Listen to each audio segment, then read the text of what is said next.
네, 여러분 이번 11주차에서 금융상품 첫 번째 부채증권부터 좀 알아보겠습니다. 자, 지금 이번 7편 슬라이드는 부채증권이고 8편 슬라이드는 이 지분증권이 되겠어요. 그리고 그 다음에 우리가 지금 요즘 많이 또 이슈가 되는 가상화폐에 대해서 좀 알아보도록 할게요. 자, 이번 아마 11주차에서 다 마무리는 못할 것 같고, 자, 부채증권 일단 시작을 하도록 하고, 아마 전반부에 단기금융상품 정도를 다 11주차 강의를 하게 될 것 같아요.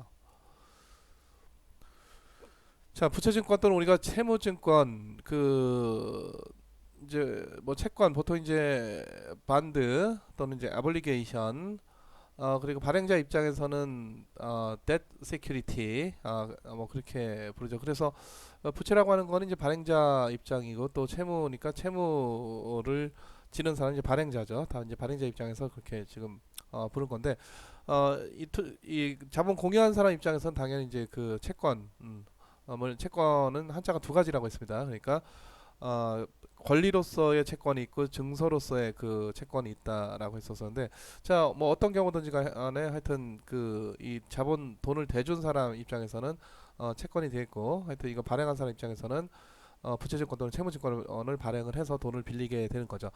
자 우리 금융에서 가장 중요한 자산이 화폐라고 누차 얘기를 했었었고 그 외에 그 금융자산으로서 주식도 있고 채권도 있고 기타 파생금융 상품도 있고 뭐 등등 굉장히 여러 가지 형태의 증권 또는 금융계약 그 은행 대출처럼 금융계약들이 있는데 뭐가 가장 중요하냐 하면은 어, 첫 번째가 그 이 화폐고요. 그 중앙은행이 발행한 그리고 두 번째가 이 화폐랑 같이 결부돼서 신용 창조를 일으키는 또 대출이라고 볼 수가 있겠습니다. 그래서 은행 대출이고 물론 이제 은행 대출은 증권의 형태, 그 대출 채권 자체가 증권의 형태로 시장에서 유통되지는 않겠죠. 그래서 보통 우리가 그런 대출 채권에 대해서는 어, 증권이다 또는 어떤 뭐 증서다 이런 용어는 잘 사용하지 않는 거고 물론 우리가 이번 그 부채증권 좀 마지막 부분에 보면은 그런 은행들이 들고 있는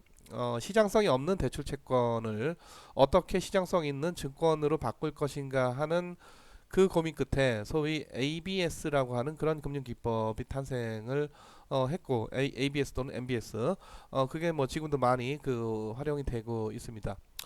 자, 하여튼 그 대출도 돈을 빌리고 빌려주는 거고 또 은행이 돈을 빌리고 빌려주려면 예금으로 받아야 되잖아요. 그것도 역시 돈을 빌리는 거죠. 그러니까 예금자나 적금자 입장에서는 은행에다가 돈을 빌려주게 되는 것이고, 자, 그 돈을 은행이 또 다시 또 그 어떤 차주에게 또 대출로 빌려주게 되겠습니다. 그래서 이 금융 계약의 기본은 기본적으로 물론 이제 그 여러 가지 유형의 금융 계약이 있겠지만 가장 중요한 형태의 금융 계약이 돈을 빌리고 빌려주는 금융 계약이에요.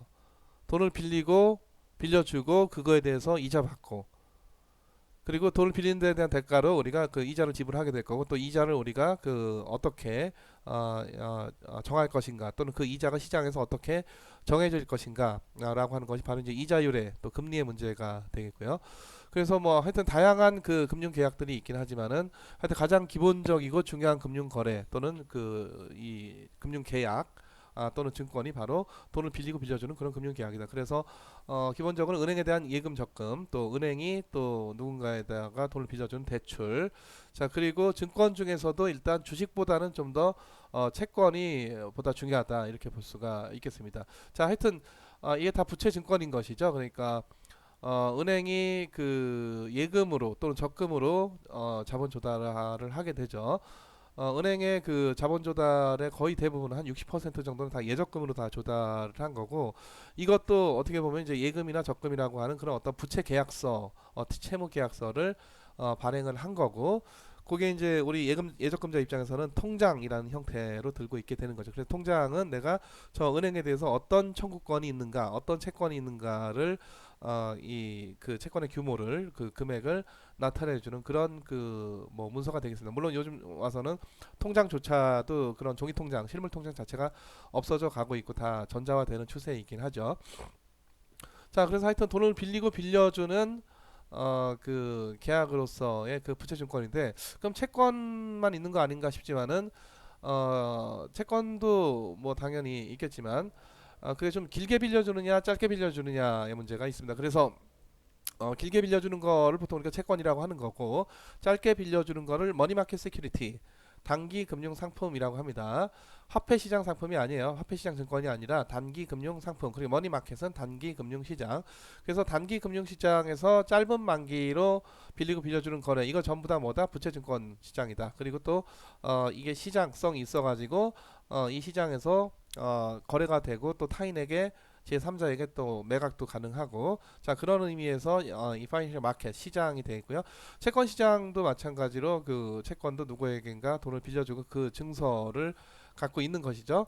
이것도 역시 이 채권 시장에서 제3자에게 매각을 할 수 있고 그래서 어떤 유통성을 갖는 시장성을 갖는 그런 그 증서가 바로 채권이 되겠습니다. 그래서 부채증권 하면은 그 채권만 있는 게 아니라 이 단기 금융 상품도 같이 고려를 해줘야 되는 거고 규모 측면에서도 채권 시장 규모나 뭐 단기 금융 상품 시장 규모나 뭐 굉장히 그 천문학적으로 큰 규모의 거래가 이루어지고 있어요. 그래서 어느 시장이 뭐 더 중요하다 그렇게 보기는 어렵고요. 자 반면에 이제 주식과 같은 거는 이제 부채증권이 아니고 자기자본증권 또 이제 지분증권이 되는 거죠. 그래서 발행하는 주식회사 입장에서는 자기자본 조달하기 위해서 그 이 발행을 하지만 이 투자자 입장에서는 내가 저 기업에 대해서 어느 정도 지분을 갖고 있느냐 그 지분에 대한 어떤 소유권 또는 그런 청구권을 나타내는 그런 증서 증권이 바로 주식이 돼서 보통 이제 주식과 같은 경우 보통 우리가 지분 증권이다 그렇게 얘기를 하죠.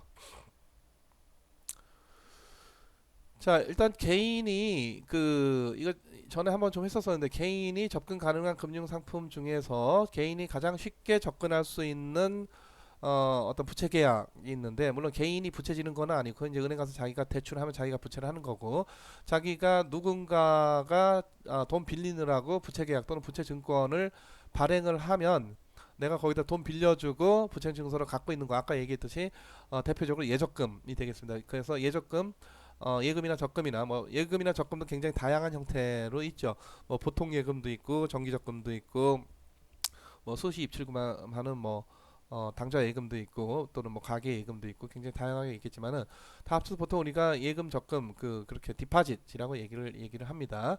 그래서 은행에다 우리 돈 이제 예치 맡겨 놓는 거고 그래서 은행에 대해서 내가 채권 또는 청구권을 갖게 되는 것이고 그것을 나타낸 것이 바로 통장인데 이 그렇게 보면은 그 통장은 결국 은행이 발행한 부채 증서다 또는 부채 계약서다 이렇게 볼 수가 있겠고 자, 은행 예금은 그 예금으로 들어갔다 대출로 나오고 다시 또 예금 들어갔다 대출 나와서 통화량을 본원 통화를 증폭시키는 그런 그 역할을 은행이 하고 그 과정을 우리가 신용 창조 또는 예금 창조라고 합니다. 그래서 이 은행 그 중앙은행 및 은행 시스템이 이 통화금융 시스템에서 굉장히 중요한 밑바탕을 깔고 있는 것이죠.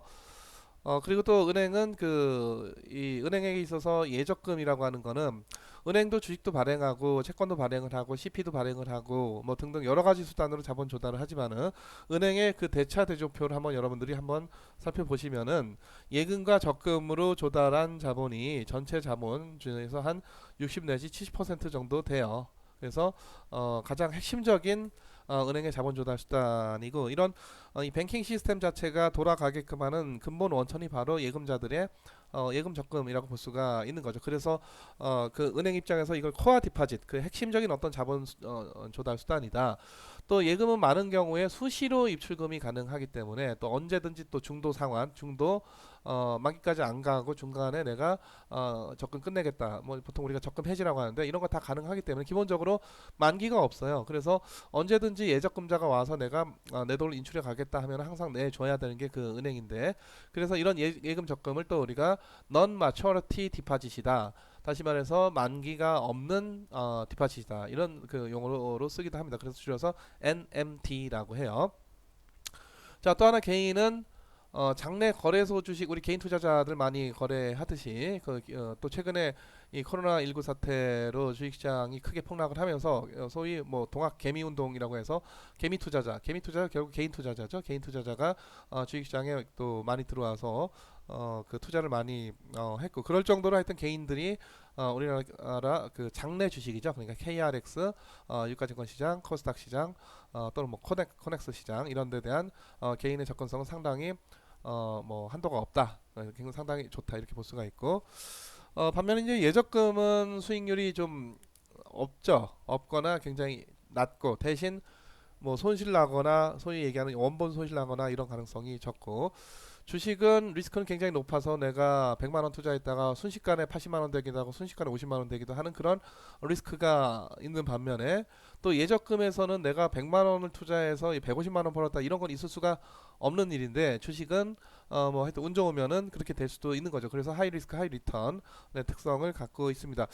자, 그래서 최근에 와서 우리나라 금융 당국이 이제 주로 금융위원회가 이제 금융산업 어떤 뭐 이 무슨 맨날 얘기하는 발전 방안 뭐 이런 거 얘기할 때 이 가게나 개인들에게 중수익 중위험 금융 상품이 공급될 수 있도록 어떤 그 정책을 펴겠다 뭐 이런 얘기를 종종 그 얘기합니다. 그래서 그 예적금은 저수익 저위험이고 주식은 고수익 고위험이라 딱 그 중간쯤 되는 그런 게 별로 없어요. 근데 없는 게 아니라 이거는 주로 기관들이 많이 갖고 있고 그러니까 예적금은 금리가 대략 기대 수익률이 보통 1% 이하고 주식은 기대 수익률이 대충 뭐 우리가 한 10%라고 하면은 그 중간에 한 5 내지 7% 정도 되는 그런 좀 위험이 적당히 그러니까 예적금보다 높겠지만 주식보다는 좀 낮고 뭐 이런 것들이 좀 있으면 좋겠는데 그게 없는 게 아니라 주로 기관들이 많이 들고 있습니다. 그래서 CP라든가 그 뭐 회사채라든가 또는 뭐 ABCP라든가 뭐 등등 이런 것들이 대략 소위 얘기하는 뭐 중위험 중수익 거기에 해당되는 그런 금융 상품들인데 개인들은 사실 이런 데 접근하기 굉장히 어렵습니다. 이걸 굳이 거래하려면은 은행이나 증권사 가서 직접 자기가 그런 어떤 채권이나 어떤 뭐 CP를 사겠다 또는 은행에서 그 고객 관리 차원에서 특히 이제 이 프라이빗 뱅커가 PB센터에서 고객한테 연락을 해서 이번에 좀 괜찮은 상품이 나왔다 CP가 있는데 뭐 이런 식으로 해서 개인이 매입하지 않는 한은 기본적으로 개인에게 이런 중위험 중수익을 갖는 예적금 또는 주식 외에 다른 금융자산 또는 금융상품들을 접하기가 굉장히 어렵다. 그래서 이제 개인들도 사실은 어떻게 하면 내가 좀 그 개인들은 사실 지금까지 예적금 할 거냐 아니면 주식 투자할 거냐 이 두 가지 아주 극단적인 상황에 몰려 있다고 볼 수가 있겠는데 하여튼 그 중간쯤 되는 금융 상품을 어떻게 좀 접할 수가 있을까 요걸 고민하는 것도 상당히 중요한 이슈다라고 볼 수가 있겠습니다. 자, 첫 번째로 여러분 단기 금융시장의 부채 증권들을 알아보도록 하겠습니다. 그 다음에는 좀 더 중장기의 그 부채 증권이니까 주로 이제 채권 시장이 되겠죠. 물론 이제 주식과 같은 경우에는 그 만기가 없는 증권이지만 하지만 주식은 우리가 지금 다루고 있는 부채 증권이 아니고 우리가 그 8편에서 다루게 되는 지분 증권이 되겠습니다. 자, 단기 금융시장 하면은 뭐 여러 가지 특성들이 있고 아마 여러분들이 기존에 뭐 기업금융론이라든가 투자와 재무라든가 또는 거시경제학이라든가 이런 거 공부할 때 종종 많이 봤던 그런 얘기들인데 일단 머니마켓 하면 여러분들이 화폐시장 이렇게 번역하지 말고 거시경제학에서는 화폐시장이라고 번역을 해야 되겠지만은 이 파이낸스 분야에서 이 금융경제학에서는 여러분들 웬만하면은 이 머니마켓을 단기 금융시장이다 이렇게 번역을 하고요. 또 머니마켓에서 거래가 되는 CD, CP, 콜, RP 등등의 여러 가지 그런 어떤 금융계약, 금융상품들을 단기 금융상품이라고 하세요. 머니마켓 시큐리티 또는 이제 머니마켓 인스트루먼트 뭐 등등 여러 가지 용어들을 사용을 하게 되는데 자 하여튼 짧은 만기 보통 이제 짧다는 것이 1년 기준이긴 하지만은 보통 실무적으로는 3개월 정도 기준으로 해서 3개월 이하 짧게는 하루 만기 좀 길어봤자 5일 정도, 예, 5일물, 길어봤자 한 3개월물 정도 되는 그런 굉장히 짧은 만기로 빌리고 빌려주는. 그러니까 짧게 빌리고 또 보통 이제信用도가 좋은 주체들이 빌리다 보니까 이 단기금융 상품들이 수익률, 금리가 그렇게 높지는 않아요. 높지는 않고, 물론 그렇다고 해서 제로는 아니고, 제로가 아니기 때문에 단기금융 시장이 형성이 되는 거죠. 내가 현금으로 들고 있으나 단기금융시장에다가 내가 돈을 뭐 짧게 빌려주나 뭐 수익률이 항상 제로다 그러면은 단기금융 시장이 머니마켓이 형성될 리가 없겠는데 그래도 뭐 큰 수익률은 아니지만은 내가 그냥 가만히 제로 수익률로 들고 있는 것보다는 머니마켓에다가 돈을 내가 누군가에게 빌려주는 게 더 좋다. 그래서 단기금융 그 상품을 사서 내가 약간의 뭐 크지는 않지만 약간의 수익률을 얻을 수가 있다.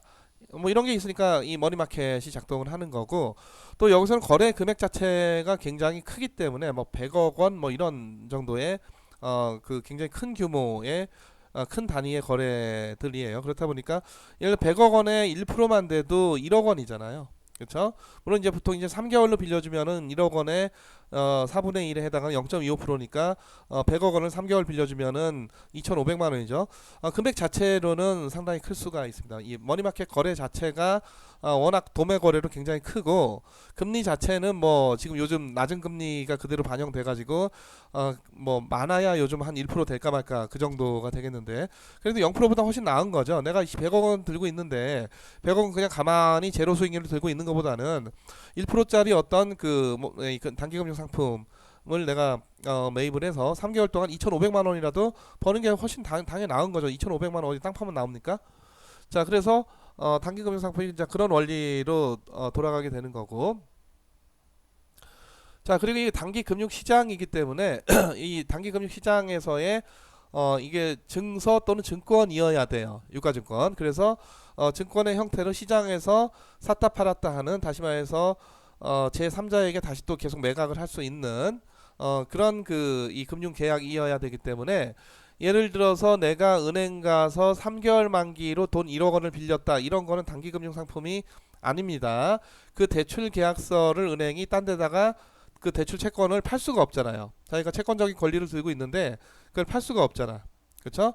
자, 하지만 기업이 CP를 발행해서 3개월 만기로 해가지고 예를 들어서 1,000억 원을 빌렸다. CP 1,000억 원을 발행했다. 그래서 3개월에 갚겠다 이거죠.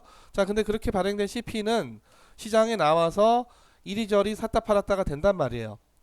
다른 사람들한테 팔고 그 사람이 또 다른 사람한테 또 팔고, 그래서 만기까지 계속 샀다 팔았다가 되는, 그래서 그런 이 증권 시장, 증서의 시장이 형성되고, 그런 증서로서의, 증권으로서의 어떤 시장성 또는 양도성이라고 하는 게 있단 말이죠. 그래서 이 머니마켓에 나오는 이런 그 여러 가지 그 금융 상품들의 중요한 거는 일단 시장성이 있느냐 라는 거고, 그런 시장성이 있는 그런 거래들을 기본적으로 우리가 단기금융 상품이다 이렇게 얘기를 하고, 앞서 얘기했듯이 짧은 만기의 대여 계약이다. 예를 들어서 어떤 대기업이 은행에 가가지고 3개월 만기로 예를 들어서 100억 원을 빌렸다.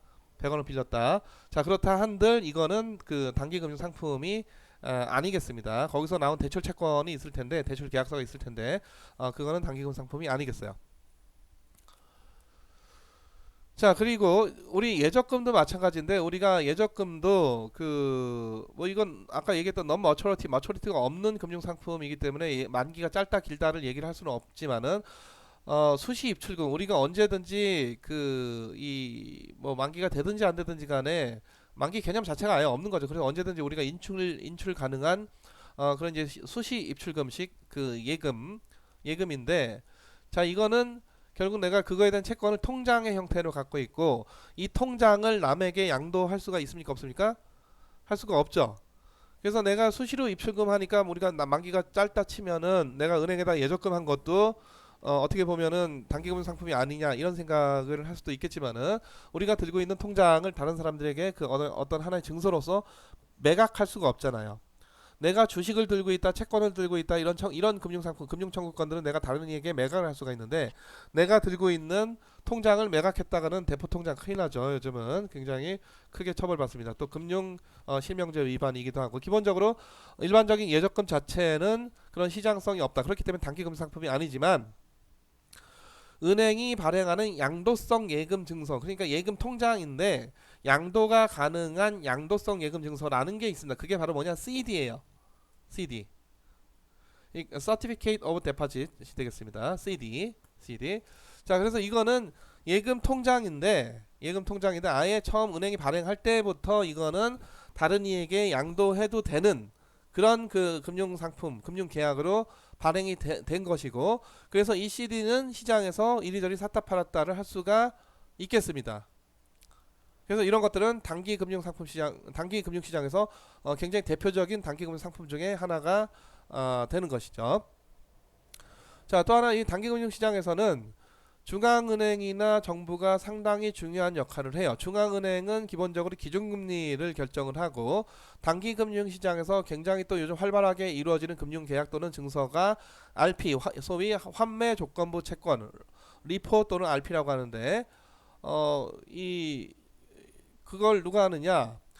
은행끼리 할 수도 있고 중앙은행과 은행이 RP 거래를 합니다. 예전에는 콜 거래, 일일물짜리 콜 거래를 해서 콜 금리를 갖고 기준 금리를 정했었었는데 최근에 와서는 중앙은행이 RP 금리를 할 때 금리를 기준 금리로 해서 우리 한국은행의 금융통화위원회가 지금 뭐 많이 낮아졌죠. 최근에 굉장히 크게 또 커트를 해서 그 거래를 하고 기준금리를 그 RP 거래에다 적용을 하겠다. 그 금리가 바로 기준금리고 이 기준금리가 정해지면은 결국 다른 금리나 다른 여러 가지 금융상품 및 다른 자산 수익률이 다 영향을 받아서 같이 결정이 되겠습니다. 그래서 기준금리가 낮아지면 전반적으로 금리 체계가 다 낮아지게 되는 거고 금리 또는 수익률이 낮아지게 되는 거고 기준금리가 높아지게 되면 또 전반적으로 금리나 수익률 체계가 전반적으로 또 다 높아지게 되는 것이죠. 자, 그래서 중앙은행이나 정부가 이 머니마켓에서 굉장히 중요한 역할을 한다는 거고 그렇기 때문에 통화 정책이 첫 번째로 다이렉트하게 파급되는 영역이 어디냐? 주식시장이냐 채권시장이냐 아니다. 머니마켓입니다. 머니마켓. 이 단기금융시장에 먼저 이 통화정책의 효과가 바로 이게 파급이 되는 거고 그 다음에 뭐 실물 경제라든가 뭐 주식 시장이라든가 또는 부동산 시장이라든가 또 다른 어떤 채권 시장이라든가 등등 또는 외환 시장이라든가 여기에다가 영향을 미치게 되는 것이죠. 자, 그래서 중앙은행하고 그 정부가 사실 그 중요한 역할을 하고 핵심적인 역할을 하고 그 다음에 또 중요한 역할을 하는 주체가 누구냐면은 상업은행, 일반 은행이에요. 은행이고 왜냐하면 여기서 통화 다음으로 중요한 게 예금 통화, 현금 통화가 M1이잖아요. 그렇죠? 그래서 예금과 대출을 통해서 통화량이 늘어나게 되는 부풀려지게 되는 바로 이 신용 창조 또 예금 창조를 일으키는 금융기관이 바로 은행이기 때문에 이 단기 금융시장에서 이 중앙은행과 정부의 역할 다음은 또 누가 중요하냐?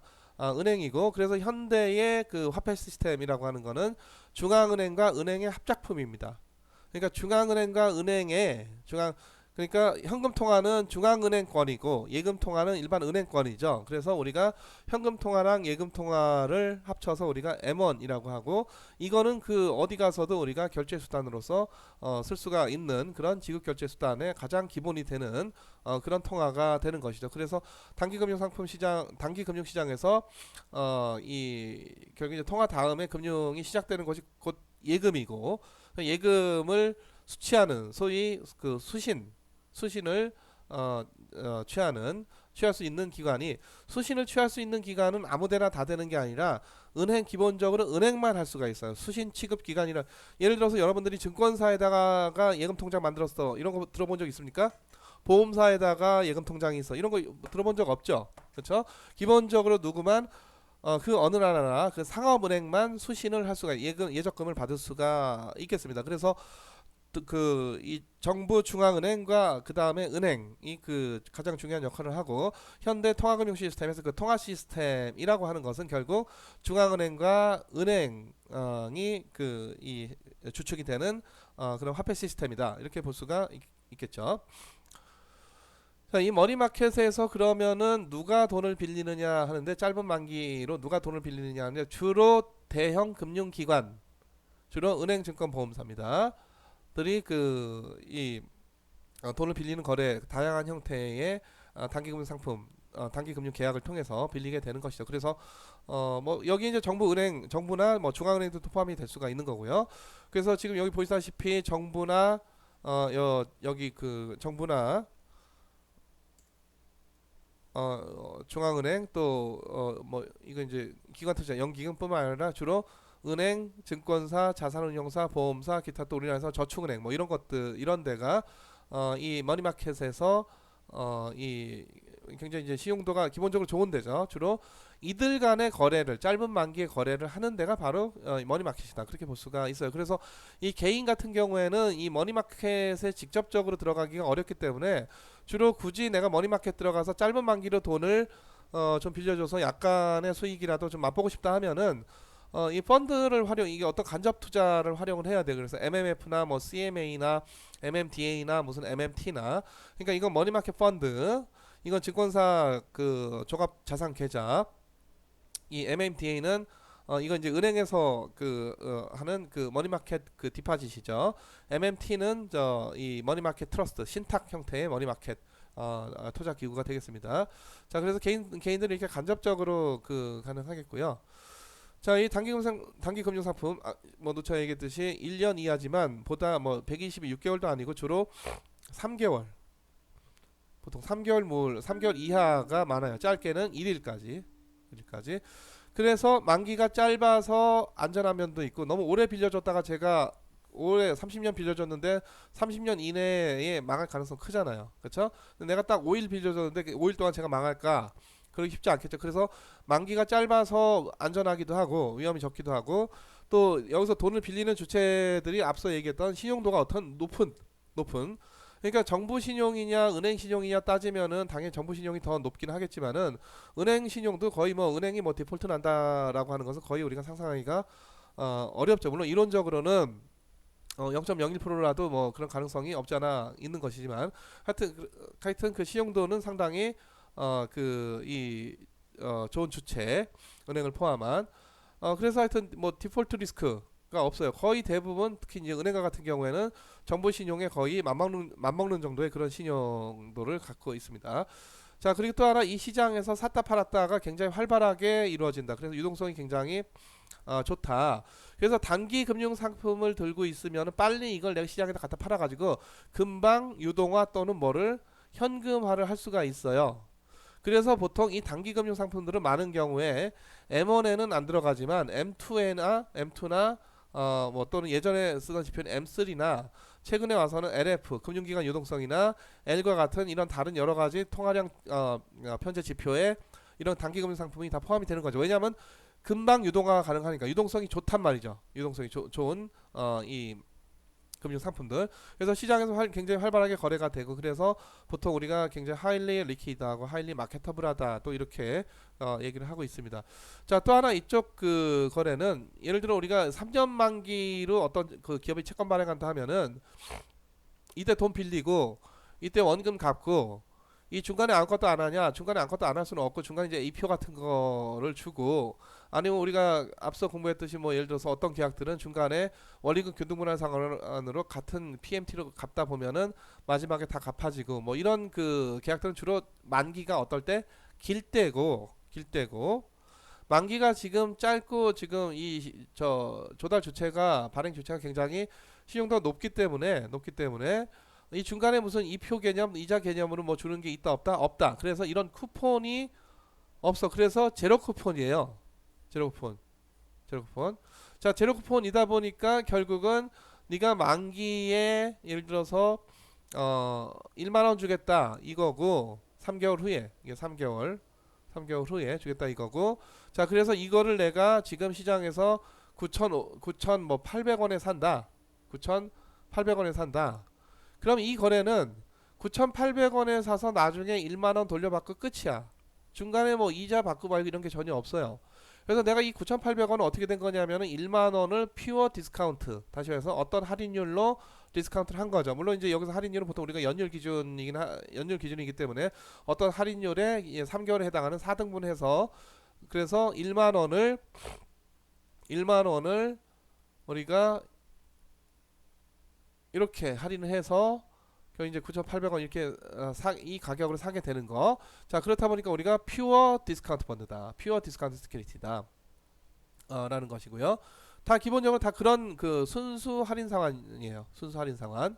그러니까 무슨 우리 예전에 상환 유형이 세 가지가 있다고 했었죠. 순수 할인 퓨어 디스카운트냐, 중간에 인터레스트를 주는 인터레스트 온리, 그리고 나중에 가서 왕창 그 원금 주는 거냐, 세 번째 같은 금액 PMT를 계속 갚다 보면은 나중에 다 갚아지는 그런 구조냐, 그런 얘기를 했었었는데, 기본적으로 이 첫 번째 유형에 해당하는 거래가 전부 다 머니마켓에서 거래가 되겠고요.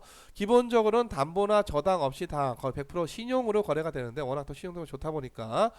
자, 그럼에도 불구하고 이 RP 거래라고 하는 거는 요걸 하면 이제 채권을 샀다 팔았다 하는 거거든요. 예를 들어서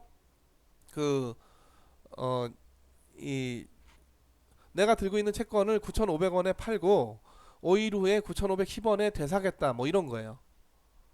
이 RP 거래가. 그러니까 겉으로 보기에는 국채를 샀다 팔았다 하는 그런 계약이지만 이 사람은 9,500원을 5일간 빌리는 대신에 10원의 이자를 더 얹어서 주겠다는 거고, 그럼 여기서 국채는 이 빌리는 사람이 이 국채를 지금 파는 거니까 저쪽 사람에게 넘기는 거니까 국채가 일종의 담보가 됩니다. 그래서 환매 조건부, 다시 되사겠다는 조건부 채권이에요. 이게 바로 그 리포 또는 RP 거래고, 우리나라나 전 세계적으로 굉장히 많이 활용을 하는 단기 금융 시장에서의 금융 방식, 그 계약 방식이 되겠습니다. 자, 그래서 지금 만약에 이 사례는 그 9,500원, 이거 빌려주는 쪽 입장에서는 9,500원 빌려줘서 9,510원 5일 후에 돌려받는 거니까 이게 10원밖에 안 되네. 5일이니까 그렇지. 그래서 5일 동안 요 정도의 수익률이 나는 걸 우리가 연료라 해서 보면은 대략 이게 무려 얼마? 7.63% 정도의 그런 금리가 되는 것이죠. 자, 하여튼 이런 것들이 이제 그 RP 거래가 되겠고, 이 RP 거래는 일종의 그 국채가 이때 지금 그 국채나 통화채를 팔았다 샀다 하게 되는 것인데, 그거 외에는 그래서 이게 일종의 그 담보가 되는 거고, 그래서 이거 외에는 거의 대부분 다 우리가 신용으로 다 거래가 된다 라는 거고요. 자, 또 하나 이 상품 자체가 중간에 무슨 이표가 들어가게 되면서 우리가 채권에서 보면은 그 쿠폰 레이트 이표율하고 일드하고 이게 막 이 괴리가 생기잖아요. 표시 이자율하고 우리가 만기 이자율하고 막 이게 괴리가 생기잖아. 더 중요한 이자는 이거죠. 표시 이게 아니라 그런 복잡한 문제가 이 머니마켓에서 거래되는 단기 금융 상품은 있다 없다. 복잡성이 굉장히 덜하 간단하고, 그러니까 빌려줬다 이자 보태서 돌려받는 거 짧은 만기로 뭐 그런 정도의 거래가 다 이루어지게 되는 거고, 그래서 상당히 그 비교적 그 안전한 자산 운용이 이루어지게 됩니다. 그래서 기업들도 이 대차 대조표를 보면은 이 차변 그 자산에 유동자산이 보통 이제 위쪽에 있고 고정자산이 그 아래쪽에 있는데, 유동자산 중에서 더 유동적이게 위로 올라가잖아요. 그럼 이제 제일 위에 현금 및 현금 등가물이라고 있어요. 여기에. 그 현금 및 현금 등가물이 뭐가 있는가 보면은 현금이 있고 또 예금이 있고 또 뭐 적금이 있고, 이것뿐만 아니라 기타 뭐가 있느냐? 단기 금융 상품이 있습니다. 단기 금융 상품이. 그래서 기업들도 돈이 좀 남아 돌고 이걸 우리가 짧게라도 운용을 해야 된다. 그냥 우리가 제로 수익률로 들고 있어야 될 게 아니라, 자, 그런 경우에는 이 그 기업들도 이 머니마켓 들어와서 이 단기 금융 상품들을 매입을 하게 되는 거죠. 그래서 이 경우 이제 자기가 단기금융 상품, 자기가 CP를 발행한다 그러면은 단기금융 시장에서 자기가 자본을 조달을 하는 거, 짧은 만기로.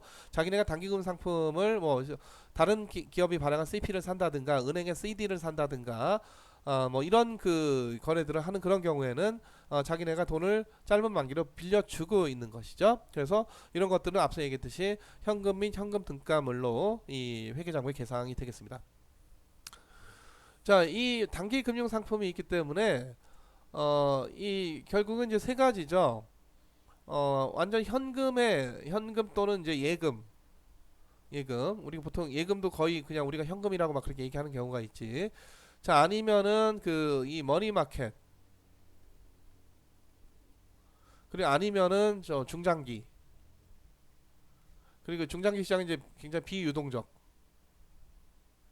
이렇게 이제 세 개를 구분할 수가 있겠는데, 자, 우리가 지금 내가 여윳돈이 예를 들어서 1,000만 원이 있다고 해가지고 1,000만 원 있다고 해서 내가 전액 다 주식이나 채권 뭐 여기다가 뭐 부동산 이런 데 막 투자합니까?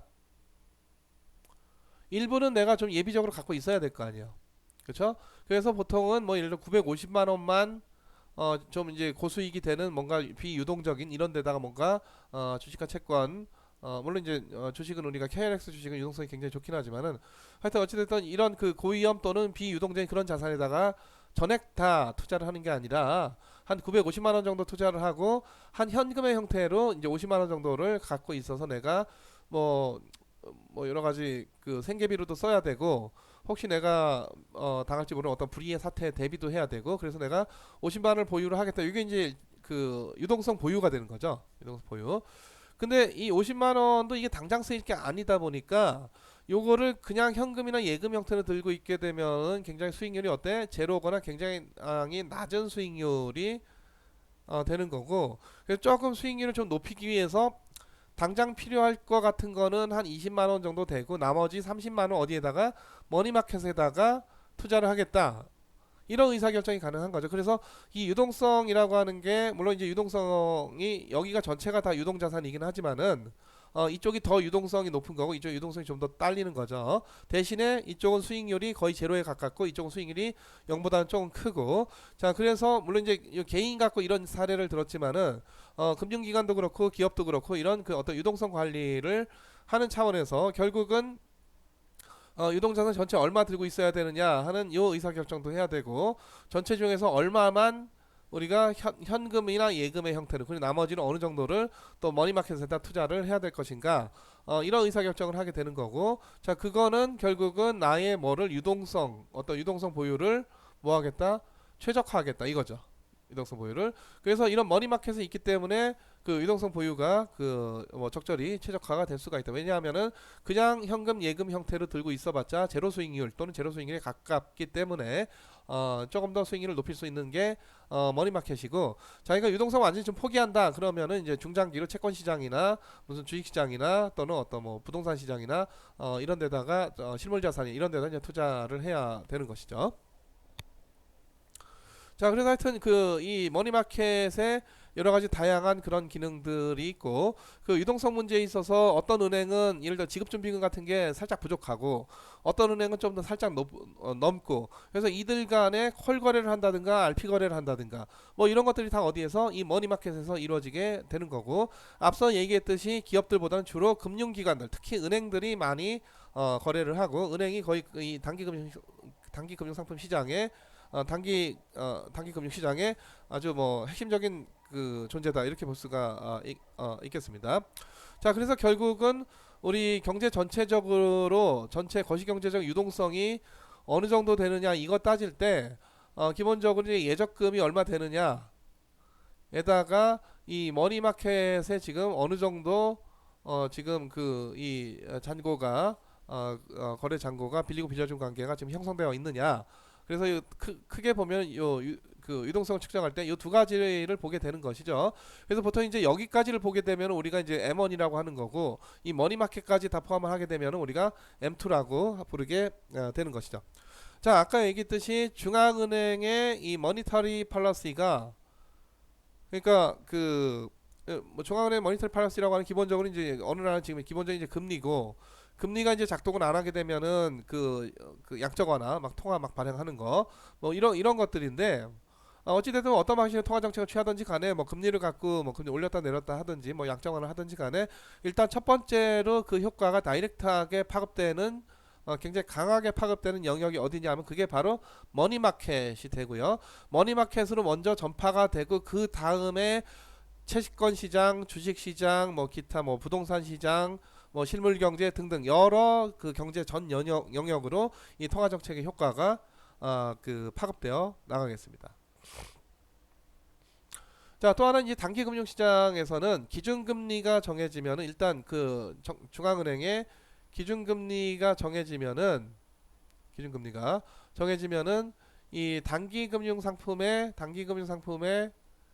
금리가 정해져요. 그러니까 아까 얘기했던 뭐 CD라든가 무슨 CP라든가 또는 무슨 RP라든가 뭐 이런 여러 가지 그 이 단기 금융 상품 시장, 단기 금융 시장의 이 머니마켓 세큐리티들의 금리가 결정이 됩니다. 우리 이제 기준금리가 뭐 예를 들어서 0.5%다.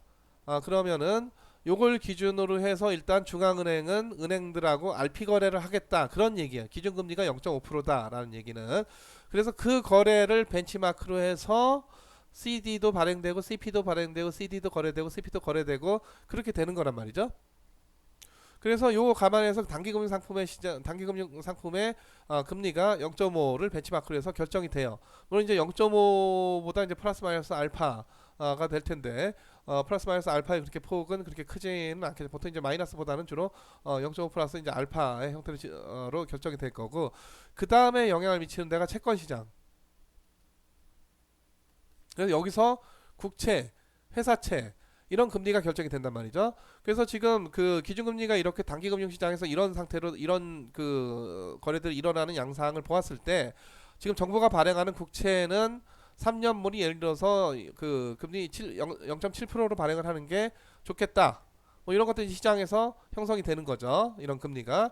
또 회사채는 국가보다는 정부보다 훨씬 더 신용도가 떨어지니까 한 2.5% 정도로 회사채 금리가 형성돼서 발행되는 게 좋겠다. 뭐 이런 것들이 또 어디에서 채권 시장에서 결정이 되는 거고 기타 그 다음에 주식시장, 부동산 시장 여러 가지 실물 경제에다가 영향을 미치게 되는 거죠. 그래서 그런 이 중앙은행의 통화정책의 파급 경로이기도 하고 금융시장은 물론이고 실물 경제 전체의 어떤 기저가 되는 이자율, 그러니까 우리가 전에 얘기했던 그 이자율 기간 구조로 치자면은 1년 이자율, 2년 이자율, 3년 이자율 뭐 이런 것들이 이제 이자율 기간 구조가 이렇게 뭐 그려지는 거잖아요. 그렇죠? 이자율 기간 구조가 여기가 이제 만기고 여기가 금리 이자율이고 근데 지금 이제 단기 금융 시장에서 어떤 3개월 이하의 여기 이자율들이 이제 어떻게 그려질 것이냐. 그러니까 우리가 예전에 얘기했던 1년, 2년, 3년 이거보다 이제 훨씬 더 이거보다 중장기가 되는 거고 이 머니마켓에서 주로 어디에서 그 3개월 이하의 금리들이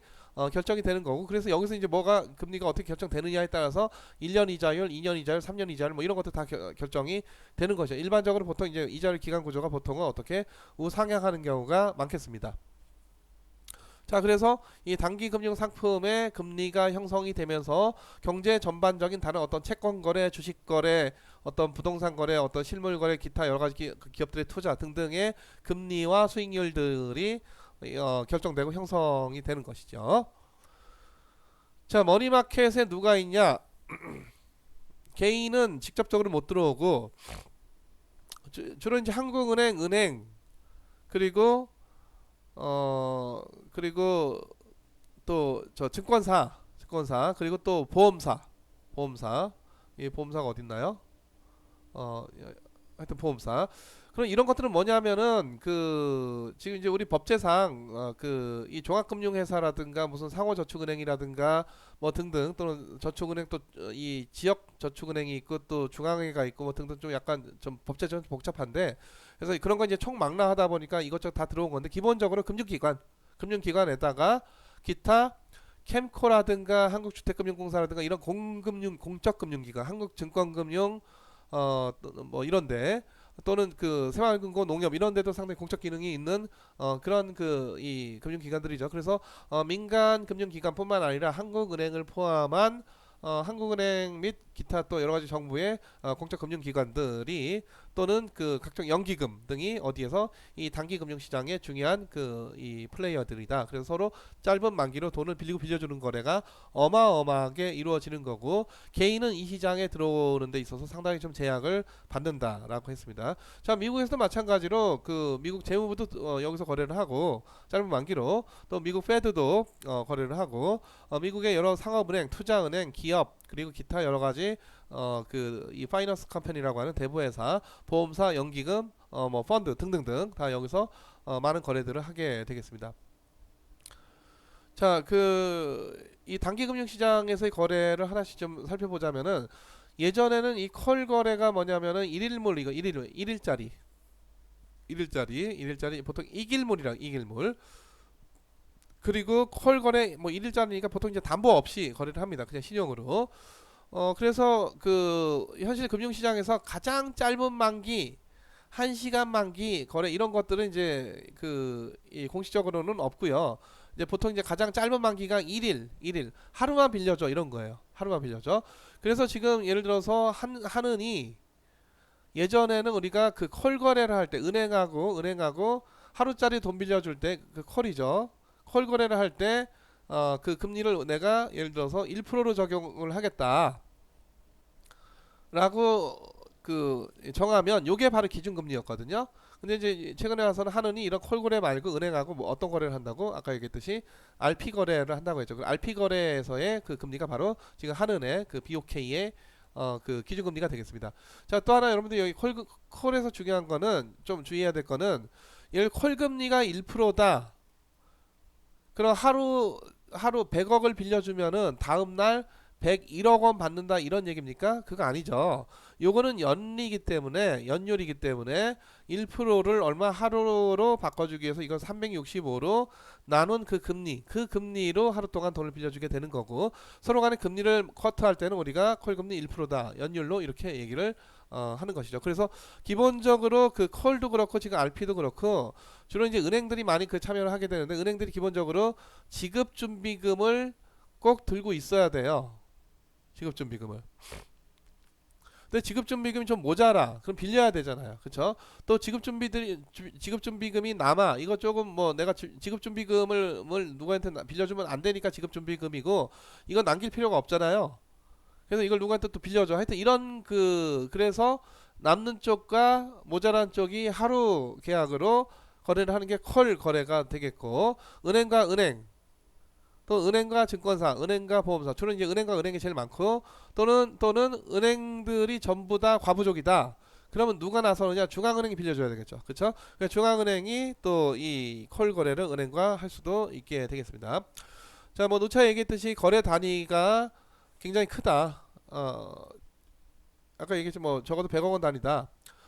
그리고 그 인터 딜러 마켓이다. 장외시장이죠. 그래서 개인은 굉장히 접근하기 어렵다는 거고, 이 BOK 금통위의 기준금리가 한때는 콜금리였고, 그래서 옛날에는 기준금리를 그 정책금리라고 하기도 하고, 목표 콜금리 또는 콜금리 목표다. 이렇게 부르기도 했었고, 최근에 와서는 한은의 기준금리는 뭐 지금 얘기했듯이 RP 거래가 되겠습니다. 자, 또 하나는 우리 그 미국의 연방 지급 준비 금리, 보통 연방 지준 금리 그 페드 레이트 이렇게 또는 페더럴 펀드 레이트 이렇게 얘기를 하는데 이것도 미국의 페드가 FRB가 지급준비금이 부족한 은행에 대해서 콜 거래를 통해서 일일물짜리로 돈을 잠시 빌려주는 거예요. 페더럴 펀드 연방 어떤 지급준비 기금이 있어서 그 페더럴 펀드가 있어서 자 그거를 갖고 지급준비금이 부족한 은행에다가 짧게 빌려주는 거래를 누가 한다? 페드가 한다. 그때 그 페드가 적용하는 금리가 바로 연방 지급준비 금리 페드 레이트 또는 페더럴 펀드 레이트가 되겠고 요게 어마어마하게 중요한 게 이게 사실상 뭐냐 요게 전 세계적인 기준금리죠. 그래서 결국은 미국의 페드가 우리가 미국인이 아닌데도 불구하고 우리 뭐 BOK가 금리를 어떻게 결정하느냐 아무 관심 없는 사람도 있는데 미국 페드가 금리를 어떻게 결정할 것이냐 이게 이제 상당히 이제 어떤 세계 경제의 향방에 상당히 영향을 미치게 되는 것입니다.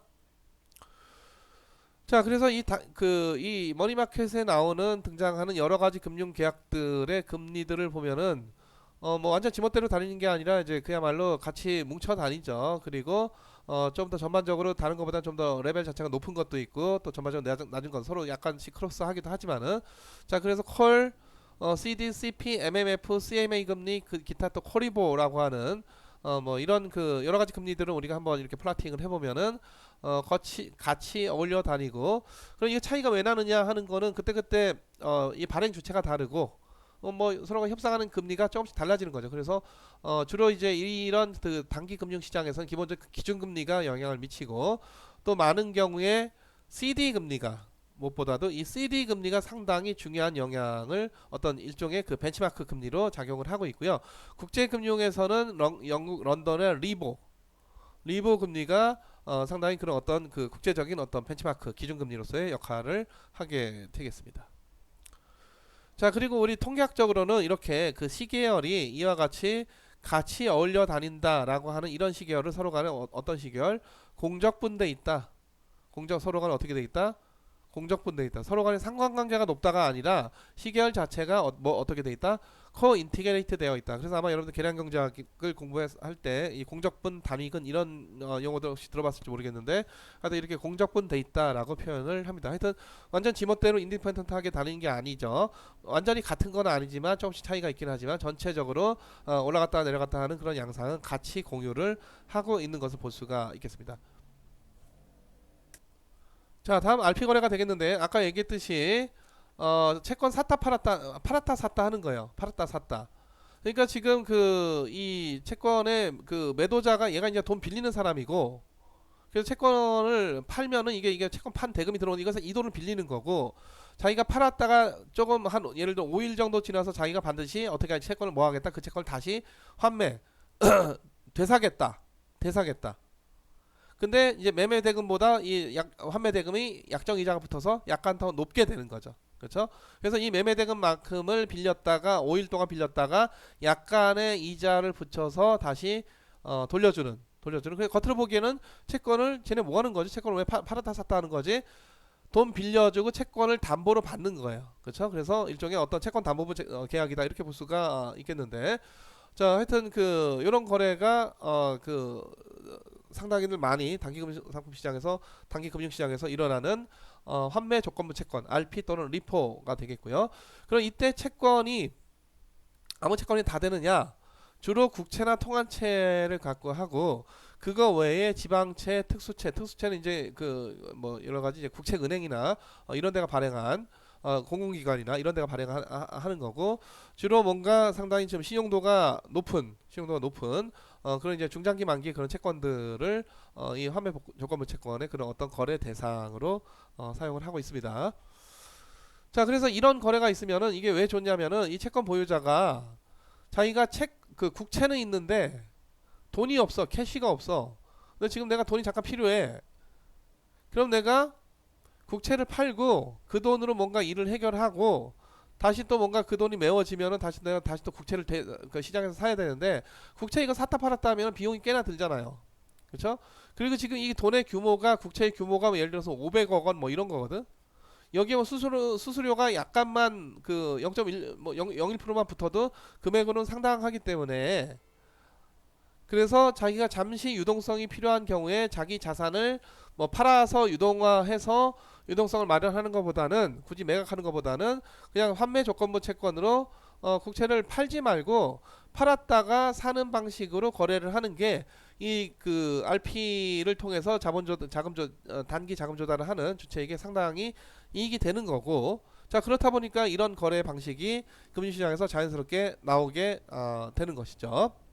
자, 또 하나 중앙은행은 그 이 예전에는 그 은행하고 어떤 그 콜 거래를 했는데, 최근에는 어떻게 RP 거래를 통해서 중앙은행하고 이렇게 국채나 그 통한채, 기타 어떤 신용도가 좋은 채권들을 샀다 팔았다 샀다 하는, 주로 이제 은행이 팔았다가 또 다시 되샀다가 이런 환매 조건부 계약을 하게 되겠죠. 그래서 이 기본적으로 이제 RP 거래를 많이 한다는 거고, 또 하나는 이게 뭐 잘 활용은 안 되지만 여기서 이제 RP 거래를 통해서 뭐 은행에다가 유동성을 공급한다거나 이런 거 할 때 RP 거래를 할 수도 있어. 그래서 소위 이제 공개 시장 조작 정책으로 볼 수가 있겠는데, 그래서 그 RP를 샀다 팔았다 또는 국채를 샀다 팔았다 하면서, 그러니까 RP 거래를 하는 거가 결국 이제 국채 샀다 팔았다 하는 거고, 그게 바로 우리 통화 정책을 하는 여러 가지 방식 중에 소위 공개 시장 조작 정책이라고 하는 것이 되겠죠. 그래서 하여튼 그 중앙은행과 은행들 간에 뭐 이런 거래가 수시로 이루어지고, 이게 또 하나의 어떤 통화 정책 수단으로 통화량을 늘리기도 하고 줄이기도 하는 그런 어떤 통화 정책 수단으로 활용이 될 수도 있겠다는 얘기가 되겠습니다. 자, CP는 기업이 발행하는데 주로 이제 우리가 삼성전자, 뭐 LG전자, 포스코, 현대차 등등 이런 대기업뿐만 아니라 신한은행, 하나은행 이런 데도 CP를 발행합니다. 그러니까 은행은 아까도 얘기했지만은 은행들은 일단은 코어 디파짓이라고 하는 예적금이 가장 중요한 그 자본 조달 수단이고, 게다가 요거는 이제 양도성이 없는데 양도성이 있는 CD도 또 많이 발행들을 했었고, 최근에 와서 CD 발행량이 많이 줄었지만 때에 따라서 단기로 또 CP를 발행하게 되는, 은행도 또 채권을 발행하기도 하고 주식을 발행하기도 하고 등등 여러 가지를 이제 다 발행을 하는데, 자 그래서 CP 하면은 보통 우리가 삼성전자 같은 금융기관이 아닌 비금융 기업이 발행하는 그런 짧은 만기의 어떤 그 융통 수단이다, 이렇게 그런 어떤 인상을 가질 수도 있겠는데, 하지만 실제로는 금융기관들도 하나의 주식회사, 하나의 회사잖아요. 그렇죠? 금융기관들도, 은행들도, 증권사도 CP 굉장히 많이 발행들을 하고 있습니다. 그리고 요거 말고 이제 CP 말고 또 ABSP라고 해서 나중에 이제 우리 ABS 얘기를 하게 될 텐데, ABS 방식으로 또 CP를 또 많이 또 이 발행들을 하고 있고, 이렇게 조달된 돈은 짧은 만기 동안만 써야 되기 때문에 길어야 3개월이기 때문에 보통 이거 갖고 이 돈 조달해서 투자하겠다, 기업이 뭐 투자하겠다, 이거는 안 되는 거고 주로 워킹 캐피탈, 운전 자금으로 많이 활용을 하게 되는 거고요. 자, 보통 우리가 어음 하면은 이거 외상이죠, 외상. 외상 증서지. 돈 지금 못 주고 나중에 줄게 뭐 이런 건데. 그래서 우리가 물건 살 때 우리 기업금융론 공부하다 보면은 외상 매출금, 외상 매입금 이런 게 있죠. 그러니까 물건 사고 팔 때 돈 바로 주거나 받거나 하지 않고 이제 어음 끊어줘요. 그래서 어음의 시작은 바로 그런 상업어음에 있습니다. 그러니까 상업 거래를 할 때, 물건 사고 파는 거래를 할 때 등장하는 어음. 그게 사실 서양에서도 수백 년 전부터 있었던 거고, 동양에서도 우리나라에서도 심지어 개성상인이 어음을 발행해서 개성상인 어음이 얘기가 될 정도로 굉장히 전통적으로 우리 인류사에 있어서 굉장히 중요한 어떤 금융계약의 형태가 바로 어음이 되겠는데, 주로 이제 그 직접적으로 어떤 자금 융통 차원에서 어음 발행해서 돈을 빌리는 것보다는 주로 이제 물건 사고 팔 때 물건값 바로 안 주고 나중에 좀 줄게 하는 게 바로 이 어음이 되겠죠. 그래서 기업이 이제 그런 경우에 매출 채권, 자기가 물건 납품하고 아직 물건값 못 받았을 때는 보통 이제 매출 채권이 되고 그 반대는 매입 채무가 되겠는데, 자, 이런 어음들은 보통 우리가 상업어음, 진성어음이라고 하고, 이런 기업어음은 이거는 순전히 물건 사고 팔다가 어음이 발생한 게 아니라 순전히 뭐 하려고? 융통하려고. 뭐를? 자금 융통하려고. 그래서 이런 어음들은 융통어음 또는 금융어음. 그래서 일반적인 그 상업어음하고 조금 우리가 구분을 할 필요가 있겠다. 자, 그래서 하여튼 거래단위 굉장히 거액이고 짧은 만기는 수익률 금리 얼마 안 되지만, 자, 이거 뭐 예금자 보호 되냐? 당연히 안 되겠죠. 주로 이제 기업들이 발행하니까 신용에 담보 없습니다. 없고요. 그래서 이제 그 회사들 입장에서는 CP를 발행할 건지 회사채를 발행할 건지 이런 이제 고민들을 좀 하는데, CP는 이제 보통은 만기가 짧아서 자금을 오래 못 써요. 회사채는 만기는 길어서 그 자금을 오래 쓸 수가 있는데, 하지만 CP는 규제가 굉장히 약하고 이 회사채는 발행할 때부터 거래할 때 이게 굉장히 정부의 금융감독당국의 규제가 굉장히 세요. 이거는. 그래서 그 기업들은 어떤 것을 발행할까 요 고민들을 좀 많이 하는데, 최근에 와서는 이 CP에 대해서 예전에 예를 들어서 뭐 3년 이상으로 만기 3년 이상으로 CP를 발행할 수 없다라는 규제가 있었었는데, 최근에 와서는 이것마저도 3년이 아니라 1년 이상의 CP를 발행할 수 없다 이런 규제가 있었었는데, 이것마저도 없어져서 지금 규제로 보면 5년 만기 CP 이게 돼. 5년 만기 CP 이게 돼요. 그래서 하여튼 우리나라 법제는 좀 그렇다는 거고, 자, 그렇다 보니까 5년 동안 빌리는데 5년 후에 내가 예를 들어서 1,000억 원 줄 거니까 지금 나한테 5년간 이거 할인한 거 다 감안을 해가지고 수익률 감안해서 요구수익률 감안해서 예를 들어서 900억 원을 빌려주세요. 이런 계약도 된단 말이죠.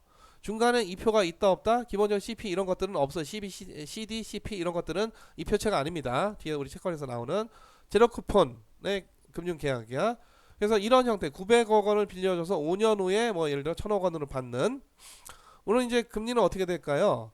이게 결국은 그 900억 원이 1년에 R씩 5년간 불어나서 1,000억 원이 되는 거다. 이러면은 이런 계약이 그 연금리가 얼마다? 이거 900으로 나누고 5분의 1씩 해주고 빼기 1 해주면은 R이 나오는 거니까 이걸 갖고 이런 그 CP 계약의 연금리가 얼마다라고 하는 게 나오게 되겠죠. 자, ABCP는 CP를 발행하는데 요거는 이제 ABS 방식을 발행합니다. ABS. 자, ABS 방식은 일단 간단히 얘기하자면은, 자, 주로 이제 은행이 자기 그 차변에 자산 중에서 대출해주고 자기가 받을 권리가 있는 대출 채권이 있어요. 대출 채권. 근데 요거를 시장에다가 매각을 하고 우리가 금융 청구권, 금융 증서를 매각할 수 있을 거 아니에요. 그렇죠? 자기가 채무가 아니라 채권이니까 매각을 하고 그걸로 현금 만들어서 다시 또 대출을 해주면 좋겠는데, 문제는 시장이 이게 안 팔리다 보니까 은행이 소위 SPV라고 하는 하나의 어떤 일종의 그 서류상 회사를 만들어서 요 대출 채권을 여기다가 매각을 해요. 여기다가 이게 SPC가 돈을 줘야 되잖아. 그렇죠? 매각을 했으니까. 그래서 SPC는 이 돈을 조달하기 위해서 SPC가 주식이나 채권을 SPC도 하나의 주식회사입니다. 증서를 발행을 해. 발행이 되면은 투자자들 입장에서는 물론 이제 기저자산은 결국은 여기 그 저쪽 그 은행이 넘긴 대출 채권이 기저자산인 거는 알겠지만 표면적으로 보면 주식과 채권이라고 하는 굉장히 우리한테 잘 알려진 그런 증서 증권들이란 말이죠. 대출 채권과 같이 복잡한 계약을 내가 들여다볼 필요가 없이 나는 주식은 주식처럼 채권은 채권처럼 이식을 하면 돼. 그래서 투자자들이 대출 채권을 직접 사는 것보다는 당연히 이렇게 한 단계 거쳐서 주식과 채권 형태를 이렇게 트랜스폼된 변형된 형태의 계약을 사는 걸 더 좋아하고요. 자, 그래서 이게 이제 ABS 그 기법인데 증권화 시키는 거죠. 기본적으로 어떤 증서가 아니었던 것을 주식이나 채권화의 형태로 증권화 시키고, 그래서 이제 증권을 팔게 되면은 돈이 들어가고 그 돈으로 요걸 이제 갚게 되면은 이 물건 대출 채권 산 거에 대한 대가를 지불하게 되면은 은행의 입장에서는 이 대출 채권을 매각을 해버린 거지 사실은. 그래서 다시 캐시가 확보가 되고 캐시를 갖고 또 대출을 해줘서 자기네가 대출에 따른 수수료 수입을 또 올릴 수가 있다라는 것이고요. 그래서 기본적으로 ABS가 이런 구조가 되겠습니다. 이런 구조. 그래서 그 유동화되기 어려운, 시장성을 갖기 어려운 어떤 금융 자산을 SPC라고 하는 서류상 회사에다가 양도 팔고 그 대금을 받아서 자기네는 그 캐시를 뭐 투자를 하든지 뭐 부채를 갚든지 자기가 알아서 쓰고, SPC는 SPV는 이 돈을 마련하기 위해서 자기네가 증서를 주식회사니까 주식이나 채권의 형태의 증서를 발행을 하고, 투자자들은 요거를 사는 거 살 때 그 증서를 그 증권을 그때 이제 뭐가 여기 지금 백업이 되어 있느냐에 따라서 ABS라고 하기도 하고 또 MBS라고 하기도 하고 또 ABS는 ABS인데 이게 CP 형태로 발행이 되는 ABCP라고 하기도 하고, 그래서 지금 그 ABCP를 얘기를 한 겁니다. 자, 그래서 우리나라 CP 시장 보면은 이거 굉장히 좀 오래된 자료인데 그 ABCP가 꽤 많아요. 꽤 많아. 그리고 일반 기업이 발행한 CP도 있고 공공기관이 발행한 CP도 있고 은행들이 발행한 CP도 있고 은행 증권사 카드 많지는 않지만은 이런 데들도 금융기관들도 CP 발행한다 안 한다? 한다. 기업은 발행한다. 물론 주로 어디가 한다? 주로 건설사 또 일반 기업 또는 뭐 공공기관 이런 기업들이 하고, 자, 의외로 ABCP, ABS 방식으로 그 이 시중에 풀리게 되는 발행이 되는 ABCP도 거의 뭐 반은 차지한다라는 것을 볼 수가 있겠죠. 자, 다음 양도성 예금증서, 아까 얘기했듯이 CD, 이 Certificate of Deposit이 되겠고, 처음 이제 CT가 시작을 한 거예요. 그러니까 지금 예적금은 이게 양도가 안 되니까 단점이 있어요. 그러니까 내가 지금 예적금 통장이 있어봤자 내가 이제 예를 들어서 돈 10,000원을 누구한테 갚아야 되는데 내 통장에 지금 통장이 있는데 여기 지금 10,000원이 들어가 있으니 예치돼 이거 너 가져, 이런 거래가 되냐? 안 된단 말이죠. 양도성이 없어 기본적으로. 그냥 양도성이 있게끔 한 것이 바로 양도성 예금증서 CD가 되겠고, 그래서 보다 이제 자기네가 이 어떤 예금 통장 또 예금 증서 자체를 쉽게 사고 팔 수 있고, 물론 약간의 수익률도 기대를 할 수가 있고 예상을 얻을 수가 있고, 거기에 바로 이 CD가 되겠는데 1961년도에 미국의 시티은행, 우리나라 지금 들어와 있죠. 시티은행이 처음 시작을 했던 그런 금융계약 방식이 되겠고요. 하여튼 미국의 그 단기 금융시장에서는 뭐가 제일 크냐? CD 시장이 제일 커. 우리나라에서도 CD 시장이 제일 컸었는데 최근에 와서는 많이 위축이 돼서 주로 아까 얘기했던 어떤 RP 거래가 많이 그 비중을 차지하고 있고, 물론 미국에서도 RP 거래를 상당히 많이 또 하고 있고요. 자, 미국에서는 또 정부가 짧은 만기로 발행한 T빌, 이건 정부가 자본 줬다라는 거죠. 정부가 돈 빌리는 거지. 미국 정부가 발행한 이것도 머니마켓 시큐리티에서 굉장히 중요한 자산, 굉장히가 아니라 거의 가장 중요한 자산이다. 무엇보다도 이거는 뭐다? 리스크 프리 시큐리티 또는 리스크 프리 컨트랙트다. 무위험 수익률이다. 그래서 그 이 수익률이 일드가 어떤 플러스 마이너스 알파의 불확실성이라고 하는 게 없는 거죠. 이 T빌은 없는 거고, 자, CD 수익률은 보통 T빌 수익률을 기준으로 해서 T빌에다가 약간 얹혀져서 그 CD 수익률이 결정되는 그런 경향이 있어요. 그래서 뭐 서로 간에 그 이 단기 머니마켓에서 서로 간에 영향을 미치게 되겠죠. 그 T빌 수익률하고 CD 수익률 또는 T빌 금리하고 CD 금리 간에. 자, 그래서 우리나라에서는 주로 이제 은행법상 은행, 기타 특수은행 하면 특수은행, 국책은행 하면은 한국산업은행, 한국중소기업은행, 한국수출입은행, 그리고 NH농협은행, 그리고 수협은행, 이 5개가 특수은행이 되겠습니다. 특수은행. 그래서 은행법상 은행 또는 이런 특수은행들이 CD를 많이 발행을 하는데, 예전에는 많이 발행해서 미국과 마찬가지로 CD가 이 머니마켓에서 가장 큰 50% 이상 차지하는 비중을 갖고 있었었는데, 최근에 와서는 CD 거래가 많이 좀 줄었습니다. 그래서 이 단기 금융 시장에서는 어떻게 보면 이제 뭐 CD 투자할 것인가, CB 투자할 것인가, 또는 RP 거래를 할 것인가 등등 여러 가지 또 기존하고 많이 다른 경쟁적인 상품들이 또 있는 것이죠. 자, 어찌됐든 이 CD 91일물은 우리가 예를 들어 은행 가서 돈 빌리면은 고객님은 여러 가지 신용도를 봐서 CD 플러스 예를 들어서 2% 정도가 적당하겠다. 대충 당신이 지금 나한테 은행에 1억 빌리러 왔는데 너한테 그 대출 금리는 CD 플러스 3%가 적당하겠다. 그때 이 CD가 일종의 기준금리, 벤치마크 금리가 되는 거고, 요 3%는 사람마다 달라지는 거죠. 이게 이제 그 가상금리가 되겠습니다. 그래서 신용도가 좋은 사람은 이게 좀 낮고, 신용도가 안 좋은 사람은 이게 좀 더 높고, 그래서 사람마다 달리 결정이 돼요. 그래서 은행이 여러 가지 뭐 신용평가, 어떤 신용심사를 해가지고 그 사람에 대해서 그 가상금리를 정하게 되는데, 이 가상금리가 그럼 뭐에 더해지는 거냐라고 할 때 CD 플러스 알파다. 자, 그런 그 용도로 CD가 굉장히 중요하게 대출금리뿐만 아니라 이런 여러 금융계약에 있어서 중요한 기준금리, 벤치마크 금리로서 역할을 하고 있는데, 문제는 최근에 와서 CD의 거래량이 굉장히 줄어들다 보니까 CD 시장에서 거래가 많이 안 이루어져요. 그래서 여기서 금리 발견이 잘 안 돼. 다시 말해 가격 발견이 잘 안 돼요. 그래서 CD 금리를 이리저리 모아서 그날의 CD 금리가 얼마냐, 이게 집계치가 나오게 되는데, 이거에 대한 신뢰도가 예전보다 상당히 크게 떨어져서 최근에 와서는 이제 코리보라고 해서 우리가 앞서서 그림에서 잠깐 보여줬었죠. 코리보라고 하는 그러니까 영국의 리보 따가지고 코리보 뭐 이렇게 붙인 건데, 이런 어떤 그 지표를 개발을 한 거예요, 이 코리보. 그래서 여기에 다양한 단기금융시장의 뭐 CP라든가 CD라든가 RP라든가 등등 여러 가지 금리가 다 반영이 돼서 집계되는 게 코리보고, 여전히 CD 시장에서 CD 금리를 집계하는 게 그 CD인데, 그래서 우리가 은행 가서 그 대출을 할 때 대출 금리를 CD 기준으로 하실래요, 코리보 기준으로 하실래요, 이렇게 물어봅니다. 그 은행에서. 그럼 여러분들이 둘 중에 하나를 선택을 해야 돼요. 근데 여전히 많은 사람들이 코리보가 뭔지 잘 모르니까 CD를 많이 선택을 하고 있죠.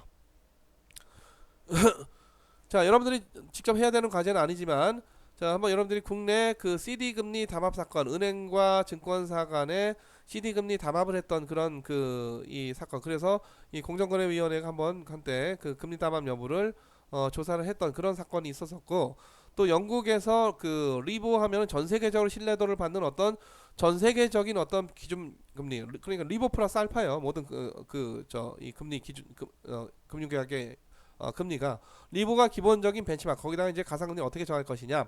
그러니까 우리가 외평채, 그러니까 그 정부가, 한국 정부가 국제금융시장에서 달러 조달하려고 달러 표시 채권을 발행을 할 때도 리보 플러스 알파고, 요게 바로 외평채 가상금리입니다.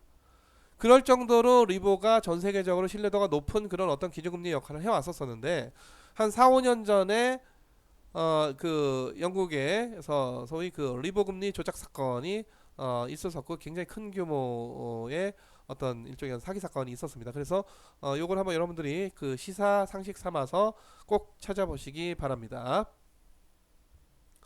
자, 표지어음은 지금 여기 써있듯이 몇 가지 어음이 있는데, 이거는 이제 붙였다 뗐다 해가지고 어떤 뭐 대표적인 표지 어음을 만든다는 의미에서 표지 어음인데, 그래서 다양한 형태의 채권들을 갖고 이리 잘게 쪼개고 붙이고 해서 일종의 그 어떤 금융공학을 하는 거죠. 그래서 다양한 채권들, 다양한 증서들이 여러 가지 형태의 다양한 캐시플로우들을 갖고 있다. 만기도 다르고 이표도 다르고 이표 주는 시점도 다 다르고, 이것들을 그런 것들을 다 모아서 이걸 적절히 붙이기도 하고, 서로 그러니까 그 세 개의 증권을 묶어서 하나의 증서로 어음으로 만들어내기도 하고, 하나의 증서를 5개의 증서로 쪼개서 만들어내기도 하고, 뭐 하여튼 이런 것들을 해서 나오는 게 표지 어음이고요. 주로 이제 은행들이나 금융기관들이 하는 건데, 게다가 이제 양도 가능하고 그래서 단기 금융 시장에서 거래가 많이 될 수 있는 그런 그 단기 금융 상품 계약 방식 중에 하나가 되겠는데 실제 우리 단기 금융 시장에서의 표지어음 비중은 상당히 좀 미미한 그런 편입니다.